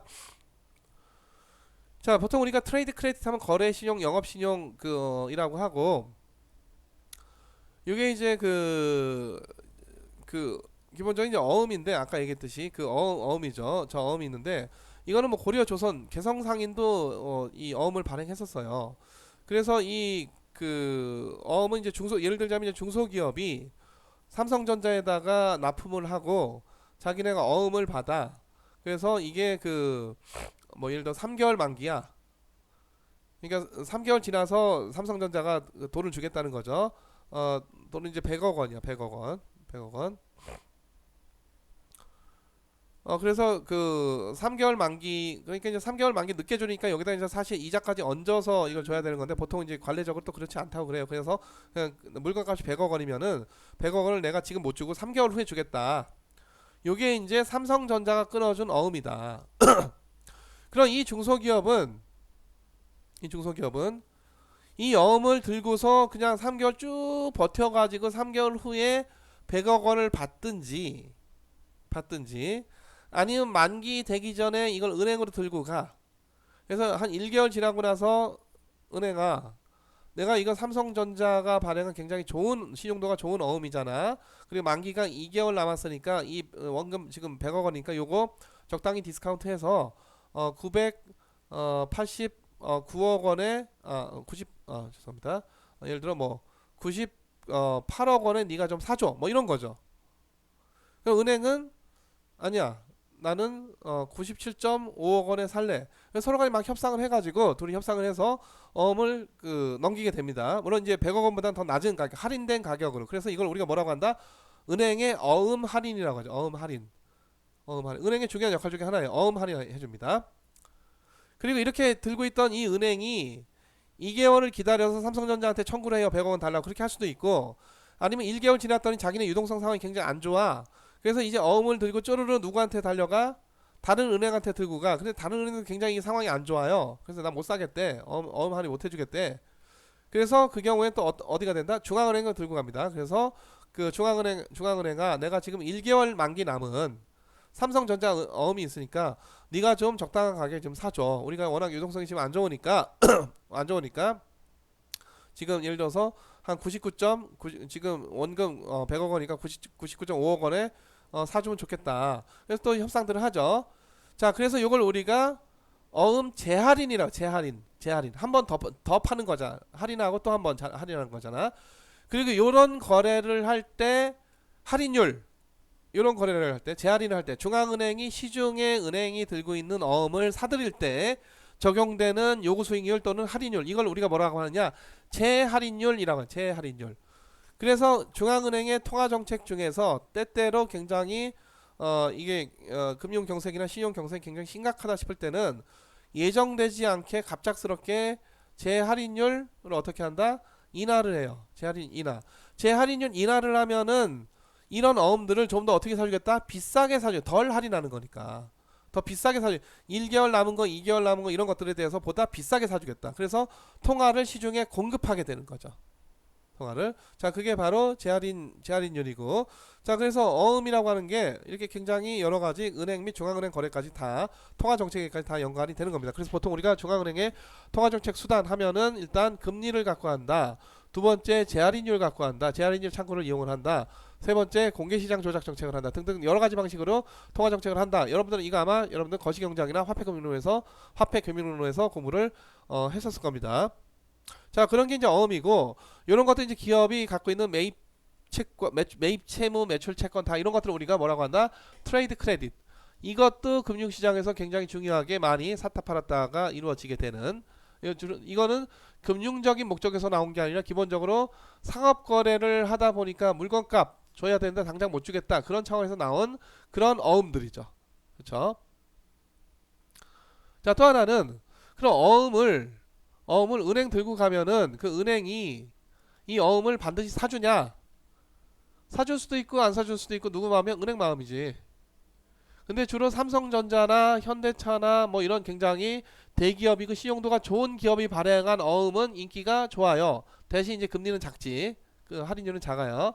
대신 이런 것들은 이제 들고 가면 대부분 웬만한 은행들이 다 사줍니다. 자, 근데 조금 그 간당간당하다는 소식이 들리는 예를 들어서 두산중공업, 여기 지금 뭐 공적자금 막 투입한다고 하고 있죠. 두산중공업이 발행한 어음을 내가 하필 들고 있어. 굉장히 인기 없는 어음이죠. 근데 두산중공업 지금 막 망할 것 같아가지고 내가 지금 이거 지금 뭐 이게 만기 3개월 기다렸다가 그 전에 망할 것 같아. 그래서 내가 이거 은행에 들고 가요. 은행 이거 사줄까 안 사줄까? 잘 안 사줘. 잘 안 사주거나 나 못 사겠다 하거나 아니면은 대신 할인율을 지금 원금 예를 들어서 네가 지금 10억 원 원금 10억 원짜리 들고 왔는데 할인율 적어도 내가 한 60%는 할인해야 되겠다. 할인해야 되겠다. 그러니까 10억 원을 어떻게 1 플러스 0.6으로 어마어마하게 할인된 가격으로 그 내가 살 용의가 있다. 그래서 이걸 이제 협상을 하는 거죠. 어음 갖고 있는 사람이. 그래서 그 어음이라고 하는 것이 은행에 무조건 들고 가면은 꼭 사주는 거는 아니다. 아니다. 자, 그게 바로 이제 영업실용에 관련된 얘기가 되겠습니다. 자, 그래서 그 이 어음으로부터도 이런 어떤 그 은행 어음 할인 또 중앙은행의 어음 재할인 또 재할인율 정책의 통화 정책까지 연관이 되고 이런 문제도 있고요. 그래서 사실 어음 교환소라고 하는 게 상당히 중요한 금융시장 인프라예요. 기타 이거 외에도 그 앞서 얘기했던 어음 할인뿐만 아니라 그 어음 담보 대출이라든가 보통 우리가 팩터링 어음이라든가 등등 이런 여러 가지 형태의 다양한 파생적인 금융 계약들이 어음으로부터 발생이 될 수가 있겠습니다. 자, 통화안정채권이라고 하는 거는 한국은행이 뭐를 통한채, 통화안정증권을 발행을 하고 왜? 통화정책을 수행하기 위해서. 근데 그럼 미국의 페드가 자기네 명의로 미국 중앙은행으로서의 그 자기네 명의로 발행하는 어떤 그 통화시장 안정을 위한 그런 채권이 있냐? 없습니다. 그래서 굉장히 어떻게 한국 및 동남아 쪽에서 주로 일본하고 한국 동남아에서 굉장히 특이한 제도예요. 그러니까 보통 통화량 조절을 하려면 중앙은행이 통화량 조절을 하려면은 정부가 발행한 국채 기본적으로 국채를 갖고 샀다 팔았다를 하면 돼. 물론 최근에는 양적 완화라고 해가지고 회사채까지도 같이 샀다 팔았다를 하는 그런 양적 완화 정책을 하기도 했지만 기본적인 우리 거시경제학이나 화폐금융론의 기본적인 그런 어떤 통화 정책의 공개시장 조작 정책의 방식은 국채를 샀다 팔았다 하는 거야. 자기네 명의로 발행하는 통화채를 샀다 팔았다 하는 거는 아닙니다. 그래서 우리 저 화폐금융론 교과서에 이런 게 없어요.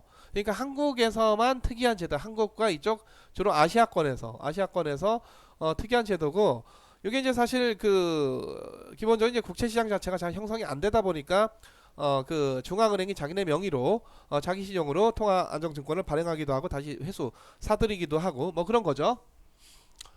그게 바로 이제 통한채가 되겠고요.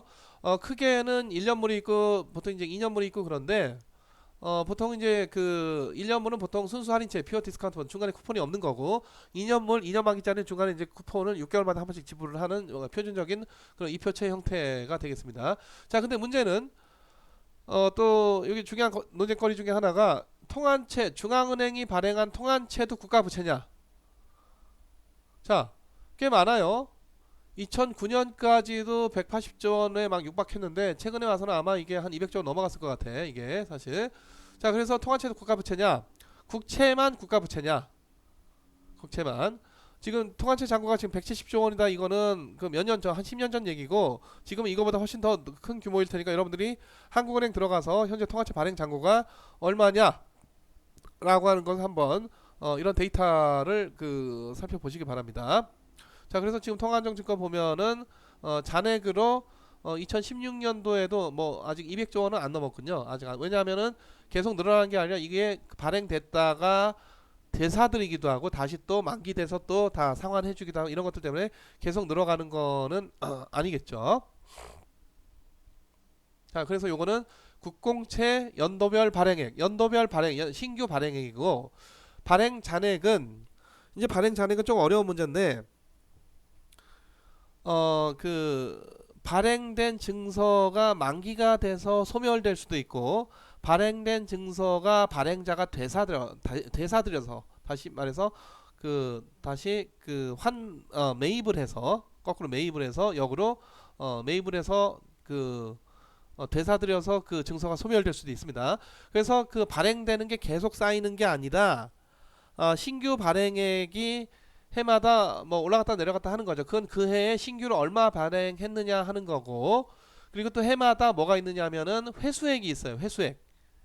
그러니까 예를 들어 지금 통화안정증권 이 갈색 같은 경우에는 지금 예를 들어서 그 2009년도에 지금 360조 원을 무려 발행을 했네. 이때 이제 글로벌 금융위기다 보니까 어마어마하게 이제 발행을 했었던 것이죠.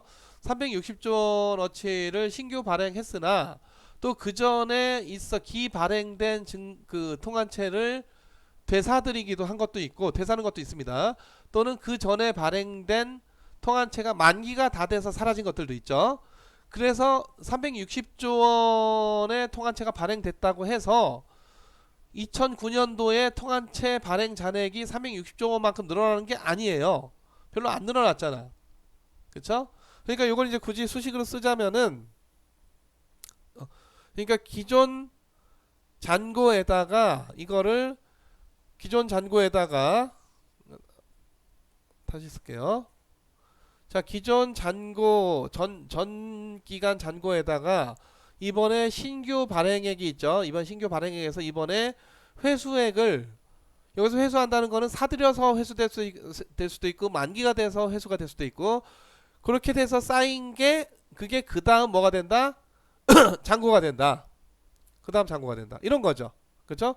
그게 발행 잔액이에요. 자, 물론 이것도 그 채권의 그 규모를 우리가 지금 예를 들어서 지금 나오는 이 160조 원이다. 이게 액면가 기준이냐 시가 기준이냐 이 문제가 있습니다. 개념적으로는 시가 기준이 훨씬 더 훌륭하겠으나 시가를 모든 채권들마다 평가하기가 쉽지가 않기 때문에 많은 경우에 이런 채권에 관련된 데이터는 거의 대부분은 시가 기준이 아니라 뭐 기준이다? 액면가 기준인 경우가 많다. 자, 또 하나는 여러분들이 신규 발행액과 어떤 특정 기간 동안의 신규 발행액과 특정 기간 동안의 신규 회수액을 구별을 해야 되고 그리고 요것들의 그 차액만큼이 쌓인 게 그 전 발행 잔고에서 쌓이게 되는 거예요. 발행 잔고가 돼요. 그래서 요 두 개의 변수는 우리가 무슨 변수가 되고 플로우 유량 변수가 되고 이런 발행 잔고는 쌓이는 거 스탁 저량 변수가 되겠습니다. 아시겠죠? 자, 개인 투자자는 그 단기 금융 상품 시장에 단기 금융 시장 어떻게 접근하느냐? 딜러 아니니까 기본적으로 접근하는 것 자체가 제한되어 있고 그래서 이 머니마켓 펀드 또는 머니마켓 트러스트 신탁 간접 투자 또는 집합 투자 형태로 신탁이나 펀드를 통해서 간접적으로 머니마켓에 들어가서 내가 돈 가만히 그냥 계좌에 두고 있는 것보다 MMD로 두고 있다거나 그냥 잠깐 머니마켓 빌려주는 거예요. MMF로 두고 있다거나 역시 그 펀드 운용사가 이 사람의 돈을 잠깐 빌려주는 거죠. 그런 것들이 이제 MMF가 되겠고요. 또 이제 증권사 최근에 종합계좌라고 해서 CMA라고 하는 거는 그게 RP형이냐 MMF형이냐 이걸 두 개를 선택을 할 수가 있겠고 그래서 그냥 일반 은행 계좌에다가 두면은 제로는 아니지만 무슨 뭐 수시 입출금식 예금 1년에 수익률이 뭐 0.1% 뭐 이런데 이 CMA는 수시 입출금은 되는데도 불구하고 이 금리가 지금도 한 0.9%는 돼요. 그러니까 은행의 수시 입출금식 예금에 비해서 한 적어도 10배 내지 20배 정도 금리가 높아. 이 증권사 CMA가. 왜 높을까? 은행보다 증권사 신용도가 안 좋으니까 그런 거죠. 자, 하지만 과연 증권사가 그럼 망할 수 있겠느냐? 망할 수 있지. 은행보다 더 잘 망하냐? 더 잘 망하죠. 은행보다는. 그렇다고 해서 과연 진짜 내가 지금 증권거래하고 있는 이 증권사 뭐 예를 들어 미래에셋이다 뭐 삼성증권이다 또는 뭐 무슨 하나증권이다 등등 굉장히 많은 증권사들이 있는데 여기가 과연 망할 거냐? 그래도 망할 리스크가 은행보다는 있기 때문에 CMA 금리가 상당히 높은 겁니다. 그쵸? 이 증권사 종합계좌가 어디에다 할 거냐? 그건 여러분들의 뭐 선택이죠. 자기가 완전 안전하게 은행에다가 두고 그 수시 입출금리예금 연 0.1%를 얻을 거냐? 아니면 약간의 리스크를 감수하고 CMA 계좌에다가 두고 수시로 입출금도 되면서 1년에 한 1% 정도의 수익은 그 먹을 거냐? 요건 이제 그 이 당연 투자자 개인들의 선택의 문제가 되겠습니다. 자, 국제금융시장에서도 단기금융 상품이 있죠. 기본적으로 T빌, 미국의 이 머니마켓뿐만 아니라 전 세계 인터내셔널한 머니마켓에서 가장 중요한 자산 바로 미국의 트레저리 빌 되겠습니다. 물론 이제 그 달러 표시 이 증권, 달러 표시 금융 계약으로서 뭐 누차 얘기했듯이 T빌, T노트, T본드가 있는데 T노트, T본드는 이표체인데 이거는 퓨어 디스카운트, 제로 쿠폰 본드라고 했죠. 액면가 1000달러고 전부 다 만기 앞두고 미래를 바라보면서 순수 할인된 가격으로 샀다 팔았다. 그래서 예를 들어서 980달러에 사서 3개월 기다려서 1000달러 받는다 이런 거죠. 그러면은 980달러 대비해서 수익률은 980분의 20 이렇게 되겠고요. 자, T빌이 리스크 프리입니다. 단 달러화를 평가할 때 왜 또 리스크 프리냐? 디폴트 리스크가 있다 없다? 없다. 중간에 이표 때문에 발생하는 재투자 리스크가 있다 없다? 없다. 그래서 리스크 프리다. T노트는 리스크 프리가 아니냐?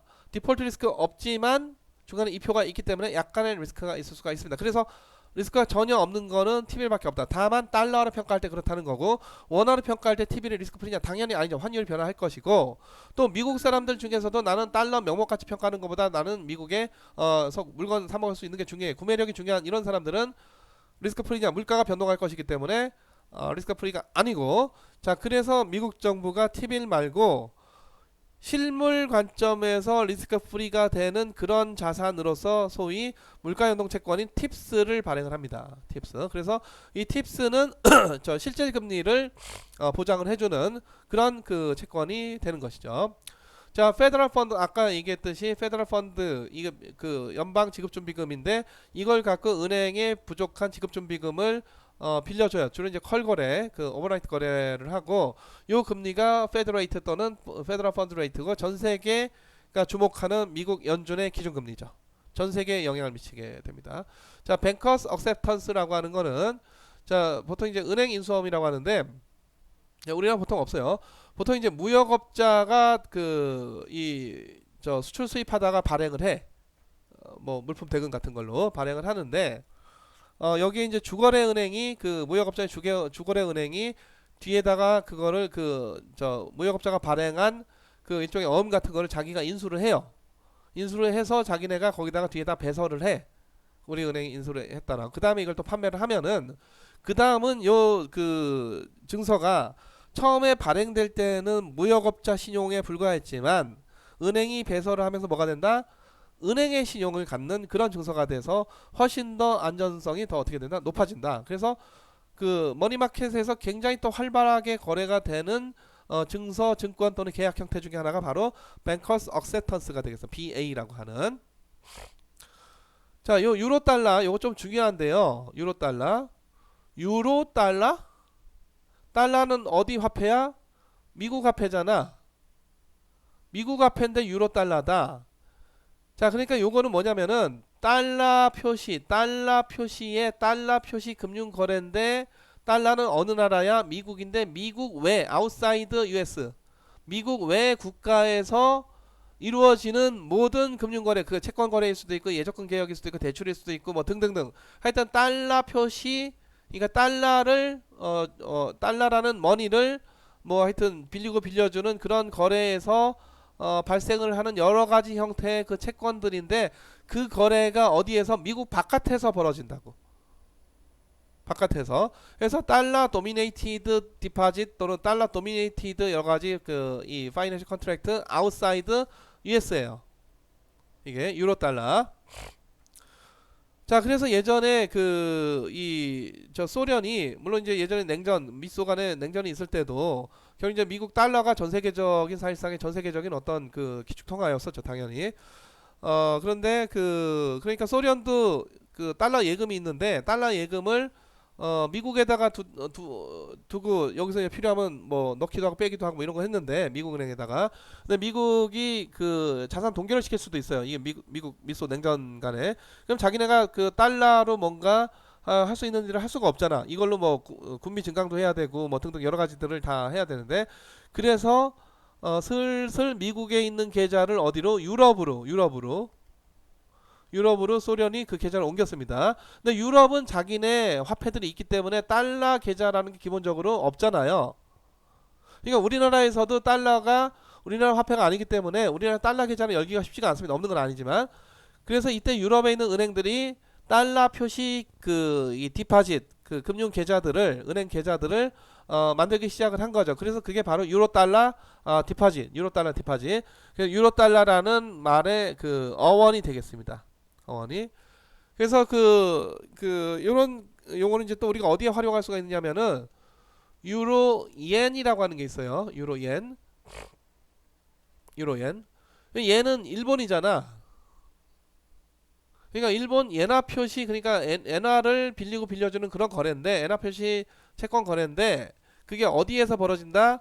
일본 바깥에서 벌어진다. 그게 다 유로엔이다. 그 유로가 아웃사이드도 아닌데 왜 그렇게 쓰이느냐? 그러니까 유럽 사람들이 굉장히 시건방진 게 전 세계는 US 미국 아니면 유럽밖에 없다 이렇게 본 거죠.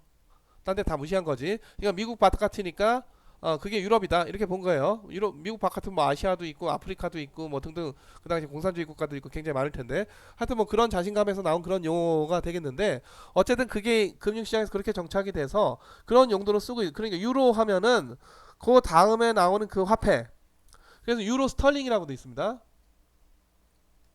유로 스털링 스털링 어디 화폐야? 영국 화폐죠. 그러니까 영국 파운드 표시 그 거래 금융 거래인데 그게 영국 외에서 거래가 되면은 유로 스털링이라는 용어를 붙여서 사용을 하는 거죠. 그래서 유로 스털링 디파짓, 유로 스털링 반드 뭐 등등등 그게 바로 유로 달러, 또 유로 스털링, 유로 옌 등의 용어들이 되겠습니다. 자, 이제 다음 그 채권 시장, 자본 시장 중에서 채권 시장이고요. 자, 요건 또 내용이 상당히 길기 때문에 이번 11주차 강의는 여기서 마치도록 하고 다음 주에 뵙도록 하겠습니다. 예, 여러분들 고생하셨습니다.